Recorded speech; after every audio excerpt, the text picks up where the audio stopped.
man charged with killing his father in Scottsbluff last month will undergo a competency evaluation before he can stand trial. KNEB.TV News starts right now. From your trusted source for news in western Nebraska and eastern Wyoming, this is KNEB.TV News. Presented by Platte Valley Companies, premier provider of financial services. Hello, I'm Ryan Murphy. This is KNEB.TV News, powered by Platte Valley Companies. Thanks for joining me. In our top story, the Scottsbluff man charged with killing his father by dousing him in gasoline and lighting him on fire will undergo a mental evaluation ahead of his district court arraignment. 44-year-old Elijah Cervantes is charged with second-degree murder and first-degree arson in connection to the death of his father, 74-year-old Anthony Cervantes. He was appointed an attorney with the Nebraska Commission for Public Advocacy, and during an April 17th hearing, a motion for a competency evaluation was approved. Bond remains at $2 million cash, and he could be facing 20 years to life in prison if convicted on the charges as filed. A follow-up hearing has been scheduled for August 1st with Judge Leo Dobrovolny. Well, authorities continued their search of finding a county jail inmate inadvertently released from custody last month and have expanded the area they believe he may be located. Harley Salway was released from the Scottsbluff County Detention Center on a minor charge, but still facing violent sexual assault charges out of Box Butte County. He was slated to be back in court Wednesday for a hearing as he faces a trio of felony charges. Authorities say Salway is known to have connections in Colorado, South Dakota, Wyoming, and even New Mexico. If he's cited, citizens are urged not to approach him, as it is believed that he could potentially be armed with a handgun. If you have any knowledge on Salway's whereabouts, you are asked to contact your local law enforcement agency immediately. And Governor Jim Pillen issued a statewide burn ban during a news conference at the Nebraska Emergency Management Agency Wednesday. Pillen signed the executive order effective through April 30th after saying he has authorized the Nebraska National Guard to mobilize 29 soldiers and airmen to assist local volunteer fire departments currently battling the Plum Creek fire in Brown County. With other state officials, he emphasized the persistent conditions that have continued to plague the state, saying it's too dry right now and the risks of open burns are too significant. The Plum Creek fire was reported at 25,000 acres as of yesterday morning. We'll have more news right after this. Whether you're gardening, searching for the perfect vacation home, or planning your next travel destination, your life is just as unique. Your Raymond James financial advisors, Jody Rosiska and Kevin Figg, get to know you, your passions, and your vision for the future, so you can live your life. That's life well planned.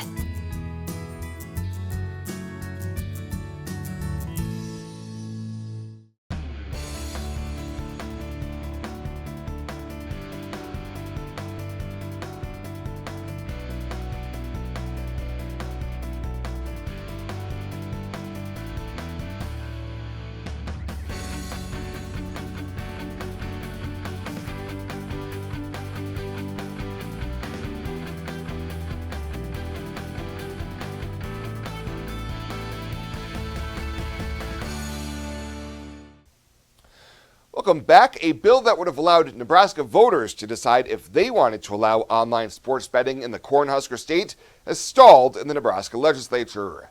Lawmakers spent hours on Wednesday discussing LR20CA, which would have asked voters to decide if Nebraska could place bets on the outcomes of games and even individual plays or achievement by players through online platforms. The first 5 lawmakers to speak on the bill yesterday were adamantly against the measure, and that included Senator Brian Hardin of Gering. Legalizing online sports gambling would open the floodgates, allowing anyone with a smartphone from Scottsbluff to Omaha to place bets 24/7. What once required a trip to a casino will now live in every pocket, every living room, and possibly even every high school locker room. In rural areas where economic hardship is already too common, we could be placing a dangerous temptation just one click away. Elkhorn Senator Brad Von Gillern filibustered the bill, but before it could reach 4 hours of debate and a cloture vote, sponsor Elliot Bolstar of Lincoln pulled the measure by asking the chair to pass it over. Given less than 25 days remain for lawmakers to pass budget and revenue bills, it's unlikely that the measure will come up again for debate during the rest of the current legislative session. Well, a mid-month alcohol compliance check in Scottsbluff County ended with a 96% compliance rate. According to a release from Monument Prevention Coalition, 3 out of 78 businesses were non-compliant by selling alcohol to minors cooperating with the enforcement effort. Failing the check were the Family Dollar Store and Montez Liquor in Scottsbluff and Loaf and Jug in Gering, with Monument Prevention Coalition noting that none of the retail staff involved had completed alcohol server training and none of the businesses had failed the compliance check within the past 3 years. Gering Police Department, Scottsbluff Police Department, Scottsbluff County Sheriff's Office, and the Nebraska State Patrol participated in this effort, paid in part by grant funding through the Monument Prevention Coalition. Military, first responders, teachers, Renewal by Andersen is offering a heartfelt thank you with its first ever appreciation sale. 20% off every window and door, no money down, no interest, and no payments for 18 months. Plus an additional 9% off if purchased on the initial consultation. That's 29% off. Military, first responders, teachers, this is a limited time offer, so do not wait. Please book your free estimate right now at rbawyoming.com. I imagined retirement in a place where we could enjoy our golden years, where adventure and friendship are the only items on the schedule. The Garden Homes at Northfield gives us the luxury we planned for and peace of mind when it comes to convenience, safety, and comfort. We never have to stop and think about the day-to-day upkeep. We love to explore abroad, but most importantly in our backyard. So much to do, so much to see. Here at Northfield, we get the protection of life care, incredible tax benefits, and secured rates for aging services. It's peaceful, knowing that if our needs change, we'll be taken care of. And most importantly, that our kids will never have to make any tough decisions. There never seemed to be enough time to do all the things we wanted. Now we get to focus our energy on enjoying what this community has to offer. At the Garden Homes, life is ours again. A place we had dreamed about. A chance to focus on us.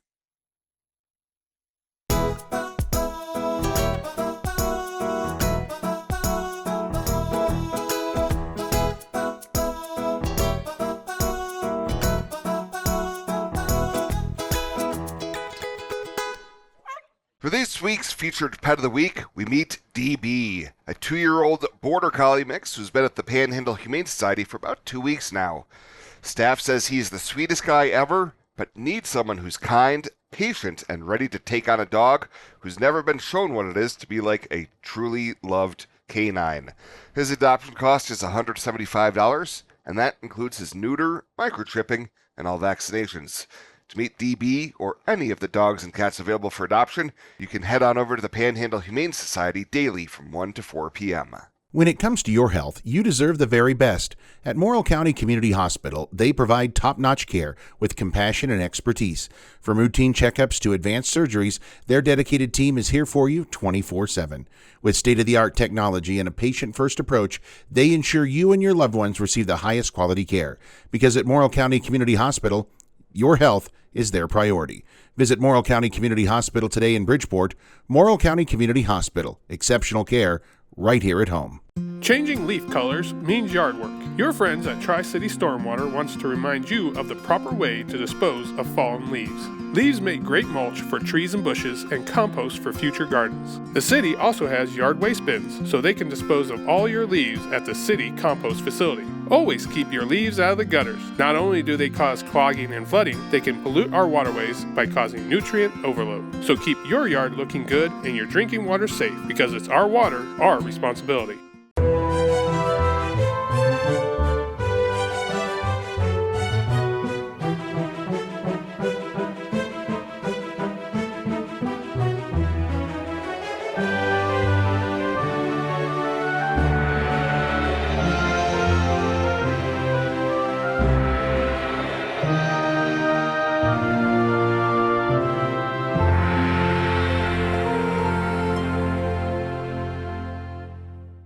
Let's take a look at your community calendar, brought to you by Riverstone Bank.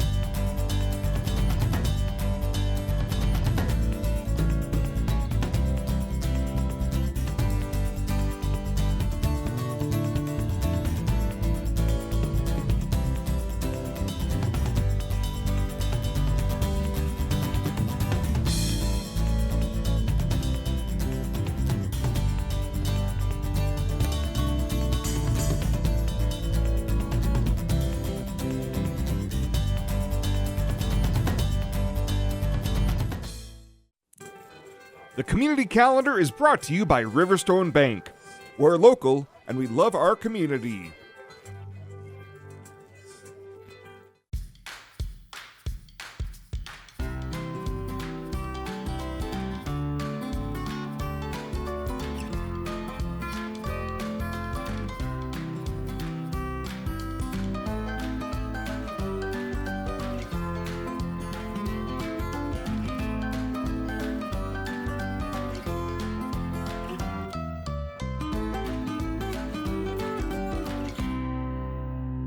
At Platte Valley Bank, we want to help you take advantage of every adventure. We know you have plans, goals, and dreams. Let us help you with them. Whether it is building, buying, or renovating, we have the home loan or home equity line of credit to fit your needs. Stop in and see us at Platte Valley Bank and let us help make your dreams a reality. You belong here. Platte Valley Bank, member FDIC, equal housing lender. And finally tonight, the University of Nebraska system has named Dr. Neil Schnoor, president of Northern State University in Aberdeen, South Dakota, as the priority candidate for chancellor of the University of Nebraska at Kearney. A Nebraska native, born in Norfolk and raised in Pierce, first-generation college student and former longtime UNK faculty member and administrator, Schnoor brings more than 30 years of experience in higher education, leadership, instruction, and strategic planning. Schnoor said UNK is poised to expand its vital role in providing affordable access to transformative education, serving as a hub for rural health and wellness, arts and culture, athletics, civic engagement, and as a driving force for economic development across the state and region. Schnoor would succeed Chancellor Doug Christensen, who served from 2002 to 2024. Well, that does it for us this time. Thank you so much for tuning in. Stay safe out there, and we'll see you here next time.